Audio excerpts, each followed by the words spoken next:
Namaste. We will now continue with the 16th sloka in chapter 2. Nāsato vidyate bhāvo, nābhāvo vidyate sataḥ, ubhayor dṛṣṭo'ntas tattva-darśibhiḥ.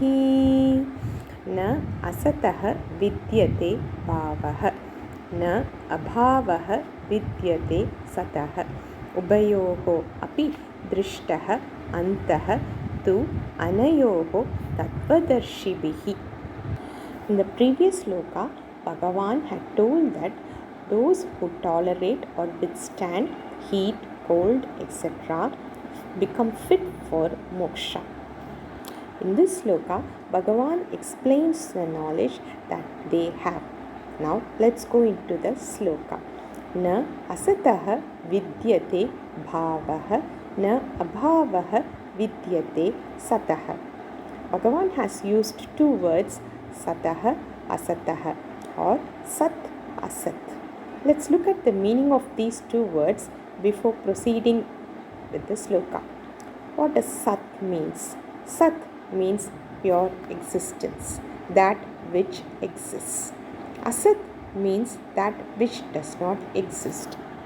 For example, a rabbit's horn never exists. Okay, so sat also means that it exists at all three times. It existed in the past, it exists now, and it will exist in the future. Asat is something which does not exist across all three times. There is one another word used in the Shastras which is called as mithya.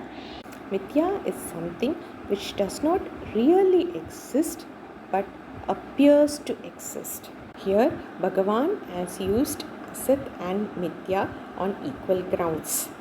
Okay, now let's see an example to understand sat and mithya. Seeing a snake in a rope, the rope is sat. It existed before, it exists now, it will exist in the future. Whereas the appearance of the snake is mithya. There is one another difference between sat and mithya. Sat exists independently and doesn't depend on anything else, whereas mithya depends on something else for its existence. The appearance of the snake on a rope can happen only if there is a rope.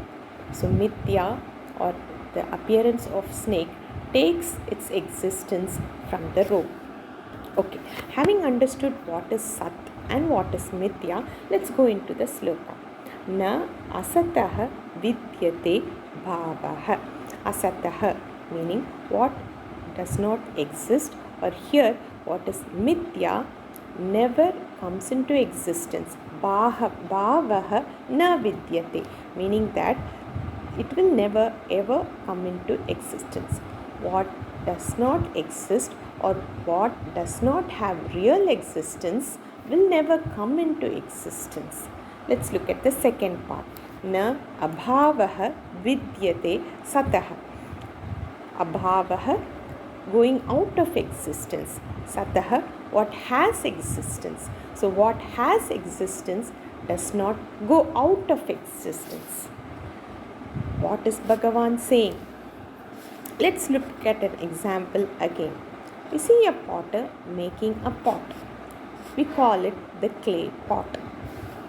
The pot came into existence when the potter actually made it, and the pot will have that existence as long as it's not broken. Let us take another example, a golden ring. The ring came into existence when the Achari actually gave it the shape of a ring, and it will go out of existence when it is used for something else. Okay, let's take the example of the clay pot again. There is no separate thing as pot. It is just the clay which is in the form of a pot. It is just name and form. When I ask you, or if I ask you to separate the clay and pot separately, it is not possible. It is clay which appears as pot. put it other way, it is just cause and effect. The pot cannot have separate existence. Similarly, the world that we see is subject to continuous change. That which changes continuously is vidya, which comes into existence temporarily.